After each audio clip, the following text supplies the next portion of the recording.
ठीक है, स्टार्ट कर लेते हैं, है ना।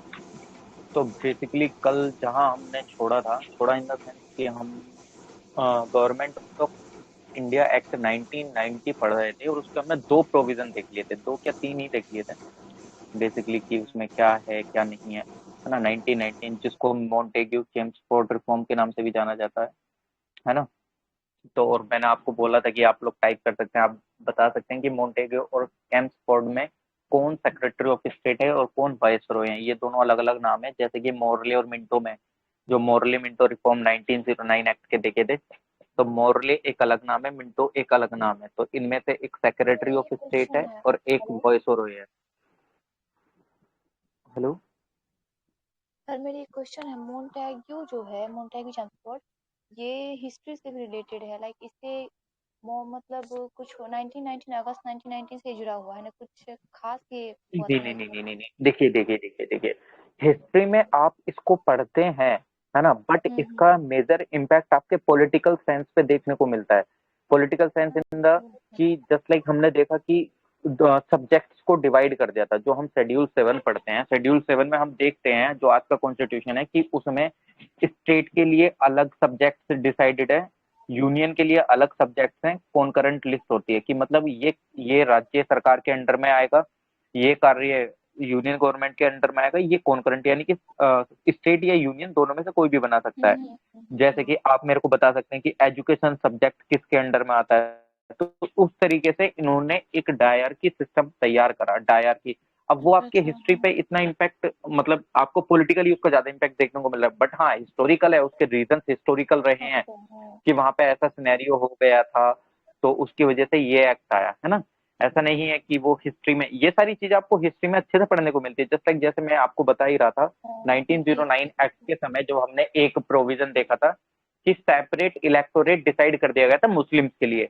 अब सर, उसका पिट्स आपको इंडिया रीजन एक्ट जो जानना है है तो ना, उसके लिए आपको, सर हाँ सर हाँ, पिट्स है ना, तो पिट्स उसको इंडिया रीजन एक्ट जो आपको है ना, मॉडर्न। पिट पिट्स इंडिया एक्ट जो है ना, वो हिस्ट्री में भी है, रिलेटेड है, एंड ये इसके बारे हाँ में जो हाँ हाँ, फर्स्ट। वो सारी चीजें हाँ। हिस्ट्री की हैं। अब इसका अच्छा। लेकिन ये वाली सारी चीजें आपको आज के इंडियन कॉन्स्टिट्यूशन में भी देखने को मिलेंगे। ऐसा नहीं है कि ये हाँ सारी हाँ हाँ। हिस्ट्री में नहीं है, हिस्ट्री में भी है, वो हिस्ट्री के अलग पर्सपेक्टिव से हैं, बट सारी चीजें मिलेंगी, ऐसा नहीं है कि नहीं मिलेंगी, है ना। Yes sir. इनका एक्चुअली पॉलिटिकल में भी इम्पैक्ट है ना। सर, मेरी एक डाउट है, बट सेशन के बाद मैं पूछूंगी, अभी आप थोड़ा करिए। ठीक ठीक ठीक, ओके ओके, ठीक कोई है। दिक्कत नहीं, है ना। तो बेसिकली अब इसका देख रहे थे हम 1919 का फीचर की क्या क्या फीचर हैं बेसिकली इसके। तो पहला और दूसरा फीचर हम देख चुके थे कि इन्होंने डायर की सिस्टम दिया थे। डायर की मतलब इस ट्रांसफर सब्जेक्ट और रिजर्व सब्जेक्ट में हो गया था, जो कि हमने कल देखा कि ट्रांसफर सब्जेक्ट को कौन डील करता था, गवर्नर के साथ मिनिस्टर, है ना। ट्रांसफर सब्जेक्ट टी से डिनोट कर देता हूँ, रिजर्व सब्जेक्ट आर से। ट्रांसफर सब्जेक्ट को गवर्नर के साथ मिनिस्टर डील करते थे, और रिजर्व सब्जेक्ट को गवर्नर के साथ executive से वो deal करते थे। जैसे दो, है ना, बाइक में क्या बोलेगा, सर, आवाज नेटवर्क कट रही है थोड़ी। नेटवर्क शायद हाई। आपके एरिया में नेटवर्क की प्रॉब्लम है, नहीं आ रही है अच्छे से आवाज।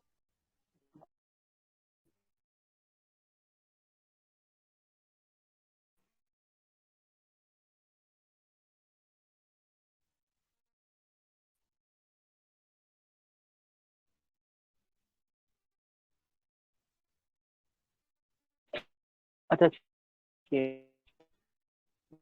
मिनट दीजिएगा।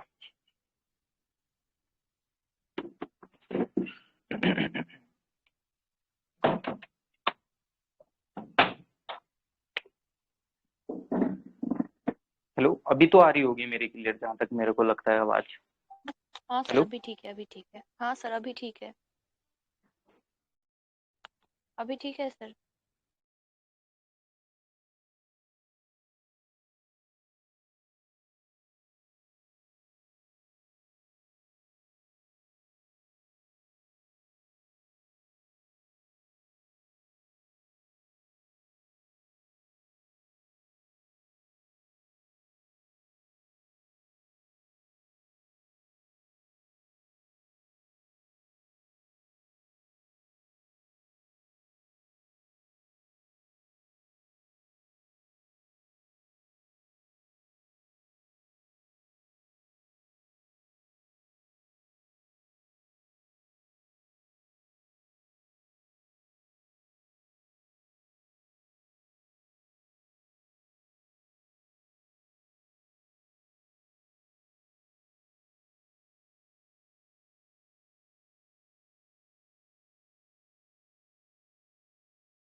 हेलो, आवाज आ रही है मेरी? हाँ सर, आ रही है, अभी ठीक है।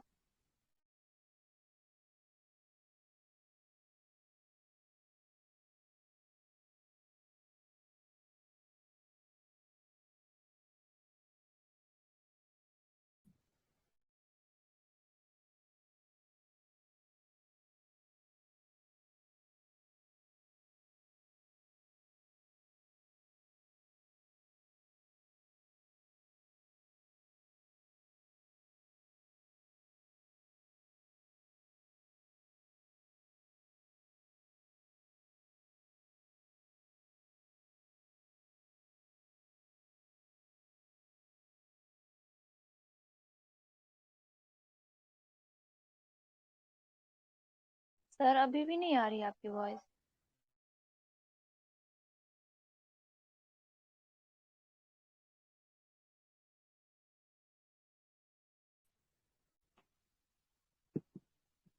हेलो। हेलो। हाँ हाँ, अभी ठीक है सर, अभी ठीक है। कभी कभी हो हम्म, जाता है। हाँ तो हाँ हाँ, एक सेक्रेटरी ऑफ स्टेट थे उनका, अब वो पेड करा जा रहा था ब्रिटिश रेवेन्यू से।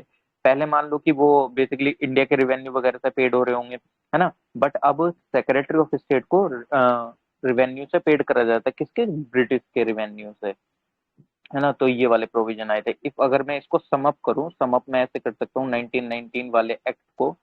पहला डायरकी देखा था, डायरकी आया था, है ना। सेकंड, बाई कैमरलिज्म हमने देखा, बाई कैमरलिज्म आया था, है ना, बाई कैमरलिज्म आया था। थर्ड, थर्ड इसमें क्या आया था कि जो हाई कमिश्नर ऑफ इंडिया का ऑफिस था उसको लंदन में क्रिएट कर दिया गया था। हाई कमिश्नर ऑफ इंडिया के ऑफिस को लंदन में क्रिएट कर दिया गया था। फोर्थ, इसमें क्या देखने को मिला, जो सेक्रेटरी ऑफ स्टेट था अब उसको पेड करा जा रहा था ब्रिटिश रेवेन्यू से, ब्रिटिश, बीआर लिख देता हूँ, ब्रिटिश रेवेन्यू से। फिफ्थ, कम्युनल रिप्रेजेंटेशन को बढ़ा दिया गया, सिख के लिए, क्रिश्चियन के लिए, मतलब एक तरीके से वो सारे का ही रिप्रेजेंटेशन आपको देखने को मिल रहा था एक हिसाब से, चाहे एंग्लो इंडियंस हो चाहे मुस्लिम्स हो, है ना। तो बेसिकली मेन मेन इसके 5 प्रोविजंस थे जो कि बेसिकली हमको देखने को मिलते हैं। और क्या हुआ था, थोड़ा सा और देख लें, और देख लेते हैं, है ना। आप जो ये यूपीएससी वगैरह का आप देखते हैं, मतलब यूपीएससी इन द सेंस कि आप देखते हैं ना, कि हमारा सिलेक्शन किसके थ्रू होता है? यूपीएससी के थ्रू, है ना। तो पब्लिक सर्विस कमीशन की पहली शुरुआत ही इस एक्ट आने के बाद हुई थी, है ना। पब्लिक सर्विस कमीशन, जो कि सेंट्रल सर्विस कमीशन, इसकी मतलब ऐसा मान लो कि इसमें बोल दिया गया था, और वो सेटअप हुआ था 1926 में। ये फैक्चुअल पार्ट इसको ध्यान रखना। सीपीसी, सीपीएससी लिख देता हूँ, सेंट्रल पब्लिक सर्विस कमीशन, जो कि ऐसा समझ लो कि आज का union public service commission in the sense है, जो कि सेटअप हुआ था 1926 में, जो कि सिविल सर्वेंट को रिक्रूट करने के लिए है, जो कि आज का यूपीएससी वही काम करता है ना। तो इसके अंदर मतलब इन्होंने बोला था कि एक सेंट्रल पब्लिक सर्विस कमीशन की हम सेटअप करेंगे, जो कि सेटअप कब हुआ? जाके 1926 के अंदर वो कमीशन सेटअप होता है ना। और जो कि सिविल सर्वेंट वगैरह को रिक्रूट करता है, ये प्रोविजन भी एक तरीके से इसके अंदर अंडर था, है ना। अब क्या था, इसने एक और चीज क्या करी थी, इसने फ्रेंचाइजी ग्रांट करी थी, इट ग्रांटेड फ्रेंचाइजी, लेकिन लिमिटेड पीपल को, है ना। उनके मतलब फ्रेंचाइजी इन द सेंस कि राइट टू वोट हम कहते हैं ना, यूनिवर्सल अडल्ट फ्रेंचाइजी, जो कि आज के आर्टिकल 326 के अंदर आपको देखने को मिलेगा, राइट टू वोट, जो हमारा मतदान का अधिकार है। तो इन्होंने भी उस टाइम पे 1990 एक्ट में प्रोवाइड करी थी वो चीज, बट उसमें कंडीशंस थी, वो सिर्फ वो फ्रेंचाइजी कुछ लोगों तक लिमिटेड थी जिनके पास काफी अच्छे, मतलब वो एक तरीके से एनालिसिस करते थे कि किसके पास कितनी प्रॉपर्टी का, या टैक्स से रिलेटेड, या एजुकेशन से रिलेटेड, वो सारा एक इनका क्राइटेरिया था। तो एक तरीके से ऐसा समझ सकते हैं कि एक लिमिटेड वे में फ्रेंचाइजी भी प्रोवाइड करी गई थी, है ना। और अब क्या होता है, एक और इसमें क्या देखने को मिलता है, मतलब 5 फीचर पहले देख लिए, छठा ये देखा, और सातवां इफ अगर हम देखते हैं तो सातवां क्या देखते हैं हम, इसने क्या करा था, जो आप पहली बार प्रोविंशियल बजट को अलग करा गया सेंट्रल बजट से। अब आप देखो, मैं आपको अगर सिनेरियो बताऊं, जैसे मान लो कि स्टेट के बजट भी कौन करने आज के टाइम में, इफ अगर स्टेट के बजट सेंट्रल ही प्रस्तुत करती है ना, मतलब प्रस्तुत नहीं करती है, मतलब ऐसा मान लो कि उस टाइम पे ऐसा था कि एक तरीके से जो प्रोविंसेस के बजट थे वो भी वही प्रस्तुत कर रही थी, है ना। तो अब ऐसा नहीं था, पहली बार सेपरेट करा गया प्रोविंशियल बजट को सेंट्रल बजट से, है ना। और और प्रोविंसेस को ये भी पावर दे दी गई कि वो अपना बजट इनेक्ट कर सकते हैं, मतलब बनाने की और उसको लागू करने की भी पावर दे दी गई। मतलब आपको देखने को मिलेगा जो सारे फीचर हम पढ़ते हुए आ रहे हैं वो कहीं ना कहीं अल्टीमेटली रिलेटेबल है आज के हमारे कॉन्स्टिट्यूशन से। और बेसिकली हम जानते हैं हमारे कॉन्स्टिट्यूशन काफी इन सारी प्रोविजंस पे ही बेस्ड है ना। गवर्नमेंट ऑफ इंडिया एक्ट 1935 का काफी अच्छे से यूज करा गया है, उसका फीचर्स देखेंगे। साउथ अफ्रीका का कॉन्स्टिट्यूशन को एनालाइज करेगा, USA, Britain, Australia, south Africa, Japan, Irish, तमाम कॉन्स्टिट्यूशन देखेगा। तो ये सारे प्रोविजन आपको आज भी देखने को मिलेंगे, प्रिविलेंट होंगे। मतलब सेंट्रल बजट को प्रोविंशियल बजट से अलग कर दिया गया, अब वो अपने बजट निकाल सकते हैं, है ना। एक ये वाला प्रोविजन काफी अच्छे से आपको देखने को मिलेगा, है ना। इसी एक्ट के अंदर आप देखते हैं कि एक साइमन कमीशन आप पढ़ते होंगे। साइमन कमीशन आपने देखा होगा, हिस्ट्री में काफी अच्छे से पढ़ते होंगे, और वो पॉलिटी में भी अभी हम थोड़ा सा देखेंगे, ऐसा इतना पार्ट नहीं है ना, साइमन कमीशन के बारे में, है ना। तो इसने क्या बोला कि पहली बात, वो जो साइमन कमीशन था वो साइमन कमीशन के नाम से नहीं था बेसिकली, है ना।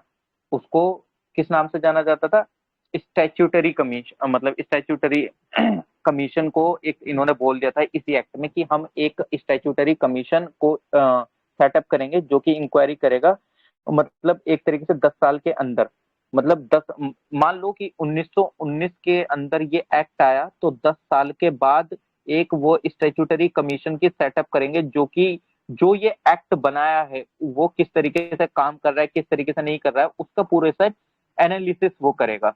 लेकिन आप देखते हैं कि यार 1919 में जब बोला गया कि 10 साल के बाद हम उसका सेटअप करेंगे, लेकिन वो आना चाहिए था फिर इस हिसाब से 1929 में, बट वो आ गया था 1927 में। उसके पीछे की भी गाथा है कि वो 1927 में क्यों आया था। वो पॉलिटिकल टर्मोइल हो गया था, लेबर पार्टी, कंजर्वेटिव पार्टी, ये सारी चीजें भी मैटर कर रही थी, है ना। वो किसी दिन जब हम मॉडर्न हिस्ट्री पढ़ेंगे तो उस टाइम पे मतलब डिस्कस कर लेंगे, डिस्कशन में हम करते ही हैं, है ना। तो बेसिकली वो बोला गया था कि 1990 के ही एक्ट में कि 10 साल बाद एक स्टैट्यूटरी कमीशन की सेटअप होगा जो कि इस पूरे उसको, मतलब एक तरीके से ये किस तरीके से लागू हो रहा है, इसमें कोई कमी तो नहीं है, वो इंक्वायरी रिपोर्ट एक तरीके से वो चीजें देखेगा, है ना। तो ये सब जो ये साइमन कमीशन हम पढ़ते हैं वो बेसिकली इसी में ही मेंशन था 1919 के एक्ट में। ये ध्यान रखने वाली बात है कि ये किस एक्ट के अंदर था, क्या नहीं था। इफ अगर आप ध्यान रख पाए तो बहुत अच्छी बात होगी, है ना। आपको वैसे पता ही होगा, रिवीजन नहीं कर रहे हैं आप सब लोग भी, है ना। अब और क्या, मतलब आई थिंक 8 फीचर हम 1919 एक्ट के इसमें देख चुके हैं, है ना। अब क्या था, एक और फीचर इफ अगर हम देखते हैं इसमें, एक और फीचर क्या देखने को मिलता है कि 9th फीचर अगर हम देखते हैं तो इसने क्या करा, मतलब हमने देखा था ना 6 मेंबर की एक एग्जीक्यूटिव काउंसिल असिस्ट कर रही थी वॉइस रॉय को, है ना। अब इसमें एक चीज करेगी कि जो 6 मेंबर की एग्जीक्यूटिव काउंसिल थी उसमें से 3 मेंबर इंडियंस होंगे basically, other than commander in chief. Commander in chief को छोड़ के जो 6 मेंबर की जो एक एग्जीक्यूटिव काउंसिल थी। अब ये सारी चीजें हम पढ़ चुके हैं कि वॉइसरॉय की एग्जीक्यूटिव, मतलब स्टार्टिंग से 1773 में जब रेगुलेटिंग एक्ट आया था तो 4 बंदू, मतलब 4 पर्सन थे एग्जीक्यूटिव काउंसिल में। फिर बाद में उसमें लो मेंबर को इंट्रोड्यूस करा गया, फिर उसके बाद उसमें और मेंबर्स एड ऑन हुए। सबसे पहली बार नॉन ऑफिशियल मेंबर किन को अपॉइंट करा गया, वो सारी चीजें हम देख चुके हैं, है ना। पर आप बता सकते हैं सबसे पहली बार जो 3 इंडियंस को नॉमिनेट करा गया था काउंसिल में वो कौन से थे as a non official member, वो हम देख चुके हैं। एक मैं बता देता हूँ, राजा ऑफ बनारस, बाकी तो आप टाइप कर सकते हैं, है ना। तो इसमें एक और चीज बोली गई कि जो 6 मेंबर्स की एग्जीक्यूटिव काउंसिल थी किसकी, वॉइस को जो वो कर रही थी असेस, उसके अंदर 3 मेंबर इंडियन होंगे, है ना। वो इस तरीके से उन्होंने बोला गया, other than commander in chief, commander in chief को छोड़ के, है ना। तो बेसिकली अब हम इसको सम अप करके देखते हैं। तो सम अप करके क्या देखते हैं 1990 एक्ट को, इसके अंदर क्या क्या प्रोविजन हमें देखने को मिलते हैं बेसिकली। पहला, डायरकी, है ना, जो कि हम काफी अच्छे से देख चुके हैं, डायरकी। सेकंड, बाइकैमरलिज्म, है ना, बाइकैमरलिज्म, है ना। स्पेलिंग पे मत जाइएगा, है ना। वो जल्दी जल्दी में कैसे भी लिखी जा रही है ना। थर्ड क्या देखा था, हाई कमिश्नर का ऑफिस क्रिएट करा गया था। हाई कमिश्नर ऑफ इंडिया का ऑफिस कहाँ क्रिएट कर दिया गया था, लंदन के अंदर। फोर्थ प्रोविजन आपको क्या देखने को मिला था इसके अंदर, कि जो सेक्रेटरी ऑफ स्टेट है अब वो पेड करा जा रहा था ब्रिटिश रेवेन्यू से, है ना, डायरेक्टली इन द सेंस, है ना। फिफ्थ प्रोविजन इसमें आपको देखने को मतलब फिफ्थ प्रोविजन आपको इसमें देखने को क्या मिल रहा था कि बजट को सेपरेट कर दिया था कि अब एक तरीके से सेंटर प्रोविंशियल के लिए बजट एलोकेट नहीं करेगा, सेंटर अपना अलग करेगा, प्रोविंसेस अपना अलग बजट निकाल सकते हैं। बेसिकली सेपरेशन ऑफ बजट आपको देखने को मिला था, है ना। सिक्स प्रोविजन इसमें आपको देखने को क्या मिला था कि कम्युनल रिप्रेजेंटेशन सेपरेट इलेक्टोरेट के थ्रू कहां तक एक्सटेंड हो गई थी। 1909 में सिर्फ मुस्लिम तक के लिए सीमित होती थी बेसिकली लब, लेकिन अब सिक्स एंग्लो इंडियन मुस्लिम इन सब तक वो हो गया था एक्सटेंड, है ना। सेवेंथ फीचर की हम अगर बात करें तो सेवेंथ फीचर क्या था कि जो फ्रेंचाइजी थी वो बेसिकली लिमिटेड मेंबर्स को प्रोवाइड कर दी गई थी, लेकिन किस चीज के बेसिस पे, उनके टैक्स जो कितना दे रहे हैं कितना नहीं, प्रॉपर्टी वगैरह, ये सारे जो क्राइटेरिया हमने डिस्कस करे, एजुकेशन, प्रॉपर्टी, ये वाला प्रोविजन देखा था। एट प्रोविजन हमने क्या देखा था कि एक तरीके से मतलब वो था ना सेंट्रल जो आज का यूपीएससी है, इसमें बोला गया कि पब्लिक सर्विस कमीशन को सेटअप करना है। वो कमीशन जाके सेटअप कब हुआ, सेंट्रल पब्लिक सर्विस कमीशन कब सेटअप हुआ, 1926 के अंदर, है ना। 19 1926 के अंदर, इसको ध्यान रख सकते हैं, है ना। और नाइन्थ प्रोविजन हमको इसमें देखने को क्या मिला था कि स्टैट्यूटरी कमीशन की उसके लिए बोला गया था जो कि 10 साल बाद सेटअप होना था, है ना। मतलब जो कि आज का हम मतलब जो कि बाद में जाके हम साइमन कमीशन उसको पढ़ते हैं, साइमन कमीशन की रिपोर्ट वगैरह करते हैं, साइमन कमीशन की report go back to Simon के नारे लगे थे, है ना, क्योंकि उसमें कोई भी इंडियन वगैरह इंक्लूडेड नहीं थे, है ना। तो बेसिकली ये प्रोविजन थे जो कि हमने देखे। एक टेंथ प्रोविजन हमने क्या देखा था, एक रह गया कौन सा प्रोविजन कि जो वॉइस सर्वे को एग्जीक्यूटिव काउंसिल असिस्ट कर रही थी, उसके अंदर जो 6 मेंबर होते थे उसमें से 3 मेंबर्स इंडियन होंगे other than commander in chief, commander in chief को छोड़ के 3 मेंबर उस काउंसिल के अंदर इंडियन होंगे। इसको ध्यान रखने वाली बात आप ध्यान रख सकते हैं, है ना। और ये होप आपको ये फीचर पता अच्छे से चले होंगे, रिवाइज हो गए होंगे, आप सब रिविजन ही कर रहे हैं हम सब, है ना बेसिकली। और हम अकॉर्डिंग टू, मैं आपको पहली बात बोल रहा था मैं इस चीज को कि हम according to line wise line एक तरीके से लक्ष्मीकांत को ही फॉलो कर रहे हैं, टॉपिक वाइज की कौन सा टॉपिक कहाँ आ रहा है, और सारे फीचर्स भी सारे वही, मतलब रीडिंग बिटवीन द लाइंस करने की कोशिश कर रहे हैं कि कोई भी पॉइंट छूटे ना। मैं पूरी कोशिश वही कर रहा हूँ, है ना, कि कोई भी पॉइंट मैं ऐसा छोड़ू ना। और हालांकि इसमें मैं कुछ और एक्स्ट्रा भी एड ऑन कर चुका हूँ, है ना। मैंने जब जिस टाइम पे हम ये चार्टर एक्ट स्टार्ट कर थे 1773, उसके बाद के भी मैंने आपको काफी एक्ट अलग से भी डिस्कस कर थे, 1793, 1786, 1791 का अमेंडिंग एक्ट, है ना। काफी चीजें अलग से भी डिस्कस कर देता हूँ जो कि मेरे को लगता है कि हाँ करनी चाहिए, है ना। और इसी के थ्रू बेसिकली हम लक्ष्मीकांत को ही फॉलो कर रहे हैं। तो अब मैं आज आई होप ये चैप्टर फर्स्ट खत्म हो जाए जहां तक है ना। अब हमारा मेन एक्ट बचता है इसमें, क्या, कौन सा, या उससे पहले चलो यार ये दो टॉपिक रह जाते हैं, फिर ज्यादा टाइम खिंच जाएगा 1935 अगर करेंगे तो, है ना। या ठीक है चलो, थोड़ा बहुत एक दो प्रोविजन है उसके देख लेते हैं, बट जितना होगा उतना कर लेंगे, है ना। गवर्नमेंट ऑफ इंडिया एक्ट 1935 को देख लेते हैं। 1919 के बाद गवर्नमेंट ऑफ इंडिया एक्ट 1935 आया, है ना। 1935 आया। अब इसके अंदर क्या था यार, इसके बीच के दो टॉपिक छोटे छोटे आपको पता ही होगा, साइमन कमीशन के बारे में, उसमें मेरे को क्या ही डिस्कस करना था। आपको कम्युनल अबॉर्ड, वो आप हिस्ट्री में भी पढ़ते हैं बेसिकली, वो भी आपको पता ही होगा, मतलब बेसिकली क्यों हुआ था, कैसे हुआ था कम्युनल अबॉर्ड दो के बीच में। बट कोई नहीं, एट लास्ट 1935 और 1947 के बाद मैं वो भी डिस्कस कर लूंगा अगर ऐसी बात है तो, है ना। वरना ये मैं समझता हूँ ये साइमन कमीशन वगैरह आपको पता ही है क्या, किस लिए आया था, कैसे था, है ना, जो कि मैं डिस्कस भी थोड़ा कर चुका हूँ इसके बारे में, है ना।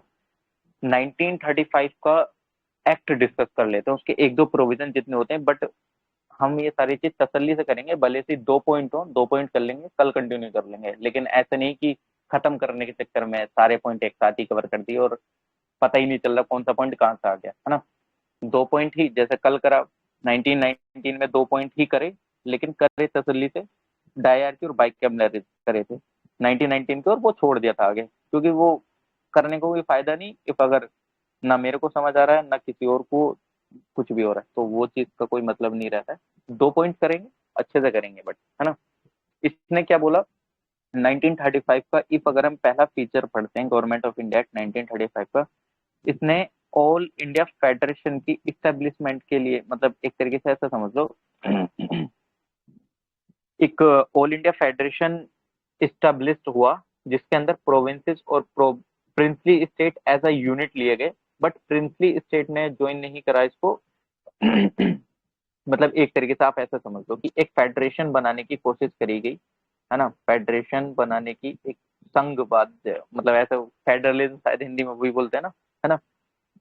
तो एक ऑल इंडिया फेडरेशन बनाने की कोशिश करेगी, उसमें बोला गया कि इसके अंदर आपके प्रोविंसेस, और जो प्रोविंसेस इन द सेंस कि जो आपके प्रांत थे, है ना, प्रांत थे, और एक प्रिंसली स्टेट जो कि राजाओं के अंडर थे, प्रोविंसेस जो कि वैसे गवर्नर वगैरह इन सबके अंडर में आ रहे थे एक तरीके से, और राजाओं के अंडर में जो स्टेट थे, प्रिंसली स्टेट ने इसको ज्वाइन नहीं करा इस फेडरेशन को, है ना। तो ये फेडरेशन कभी एग्जिस्टेंस में मतलब आया ही नहीं। मतलब मान लो यार, अगर मैं लूडो गेम खेल रहे हैं, लूडो के अंदर इफ अगर दो बंदे नहीं होंगे तो अकेला बंदा कैसे खेल पाएगा? तो वो तो खाली ऐसे ही रहेगा ना, ना खेलो खेलो बराबर है ना। वो अलग बात है कि आप बोलोगे हम तो मोबाइल में ऐप डाउनलोड करके ऑनलाइन खेल लेंगे, है ना, वो अलग चीज है ना।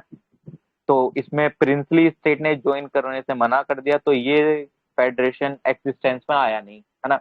यार एक ही बंदा रह जाएगा तो वो क्या ही फेडरेशन बन पाएगा, जब दो के लिए प्रोविजन था कि आप प्रिंसली स्टेट और प्रोविंसेस जो थे वो साथ में आएंगे तो हम एक ऑल इंडिया फेडरेशन बना लेंगे। बट उन्होंने ज्वाइन नहीं करा, तो ये आपको फेडरेशन नहीं मिलेगा आपको देखने को, है ना।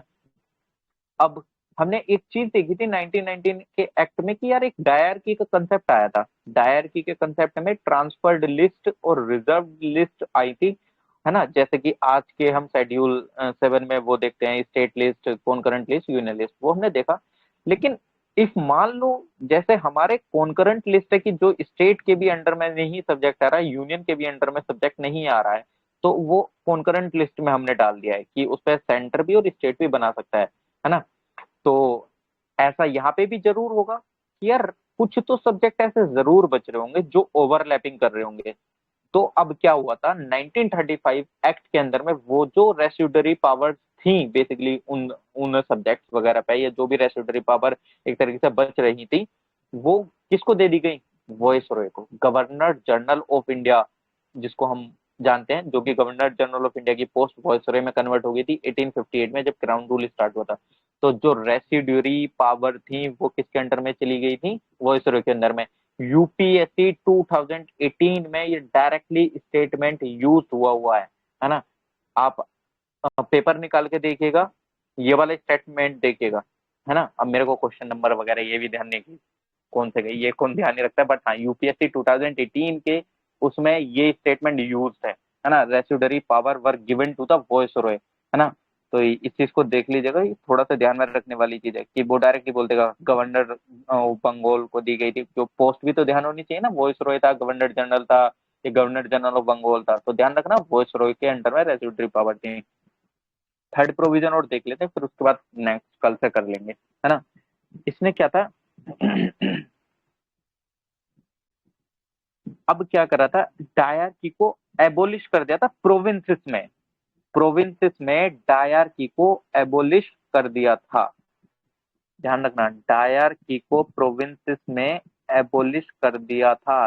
मतलब इसको अगर मैं अभी कंफ्यूज मत करना, सेकंड पॉइंट में क्या था कि हमने देखा कि जो रेसिड्यूरी पावर बच रही थी, जो कि मतलब जैसा कि आज के हम देखते हैं कि यार कुछ पावर्स बच जाती हैं, अब उनके ऊपर कौन रिलाय करेगा, है ना। तो उस टाइम पे जो कुछ पावर बच रही थी वो वॉइस रो को दे दी गई थी। लेकिन थर्ड हम इसमें क्या देख पा रहे हैं कि अभी इसको डिस्कस भी करेंगे कि डिटेल में कि क्या था क्या नहीं।